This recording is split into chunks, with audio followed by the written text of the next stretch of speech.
দর্শক, এই মুহূর্তে আছি নওগাঁ জেলার ধামরাহাট উপজেলায়। এই যে দেখতে পাচ্ছেন, ধান পেকে গেছে এবং ধান কাটার ধুম শুরু হয়ে গেছে। এই যে মোবাইলের মুঠোফোনের মাধ্যমে দেখানোর চেষ্টা করছি,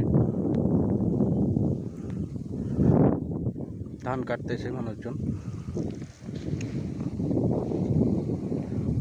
ধান সব একেবারে সোনালী ফসল করে তুলবে। আর কিছুদিনের মধ্যেই কৃষকের মনে আনন্দের হাসি সাড়া পাওয়া যাচ্ছে। মোবাইলের মুঠোফোনের মাধ্যমে দেখাচ্ছি। এই যে দেখতেছেন, ধান কাটা শুরু হয়ে গেছে, ধুম পড়ে গেছে। যেদিকে তাকাই সেদিকেই শুধু সোনালী ফসল।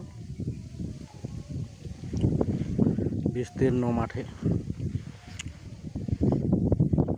খুব সুন্দর মনোরম দৃশ্য দেখতে পাচ্ছেন। কত সুন্দর পরিবেশ। আমি যেই জায়গাটিতে দাঁড়িয়ে রয়েছি, এই পাশে ধামরাহাট, এ পাশে এই রাস্তা চলে গেল মঙ্গলবাড়ির দিকে, মঙ্গলবাড়ি হয়ে আপনার জয়পুরহাট। এতক্ষণের সঙ্গে থাকার জন্য আপনাদের অসংখ্য ধন্যবাদ।